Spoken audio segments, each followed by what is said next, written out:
Hiya, I'm Jasper, and welcome to your video review for Black Hawk Down.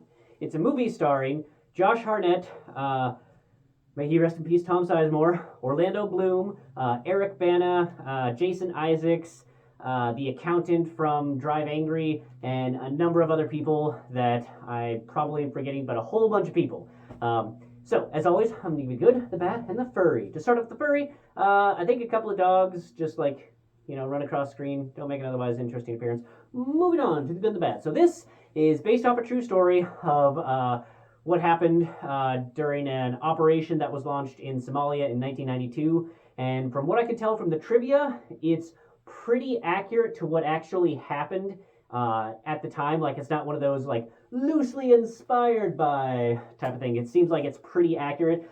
I couldn't tell from the trivia, but I just really wonder how many hundreds of hours the filmmakers, writers, screenplay adapters, whatever you want to call it, all of those guys spent going through whatever mission reports there were and interviewing the people and getting all of those, all that information in order to create this storyline and this movie in a way that made sense. So I'd be interested to know all that. I mean, I just think that would be interesting to see how much time they took to really get accurate. I will say though that it is still an action film, so there's a good decent amount of explosions and firefights. And honestly, the setup of this movie, it does not feel too long, but once you get into the action, you're just like, man, this is just like a continuous firefight for this movie. Like, I would say 3/4 of the movie is just this one long battle sequence, and it's not just like two armies fighting each other. Like, there's many different parts going on and different people trying to reach different locations and trying to accomplish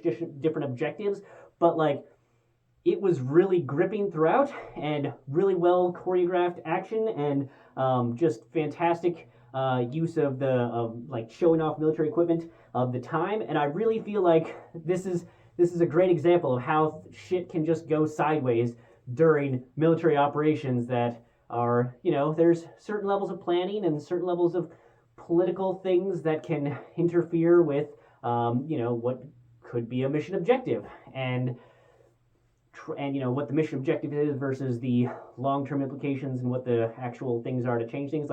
It's interesting because I think that they do a good job of balancing showing of focusing on the action, what's going on there, along with showing the higher echelons of command and what's going on there to influence the things and how they're using the equipment that they can given the time period. So very, very interesting. The music was not it didn't have Avatar level this is gonna give me all the feels later.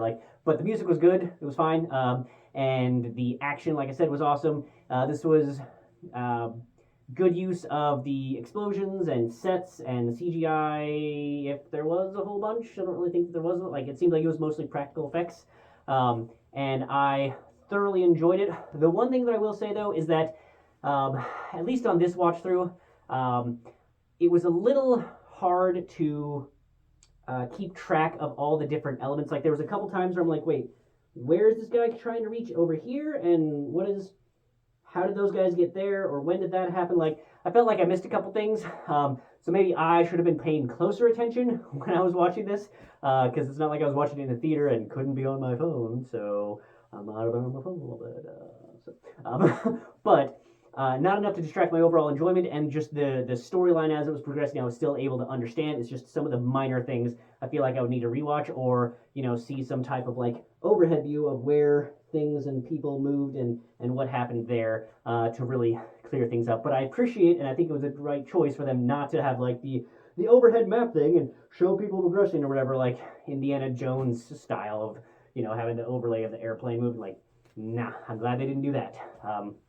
But I will say that there are some, it's a war movie. There's people getting shot.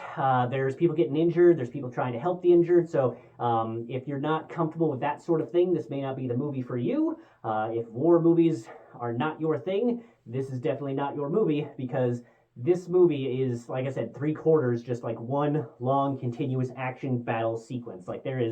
There's not a whole lot of rest. It is game on, and you feel it, and you feel how they are just getting exhausted and trying to survive in this situation. So excellent, fantastic movie. I can see why it's one of the ones that I think just stands the test of time and makes sense in a lot of situations for people wanting to watch like war movies. You know, like Saving Private Ryan, that's a great one. I think Saving Private Ryan and Black Hawk Down are really great examples for the different eras of war movies.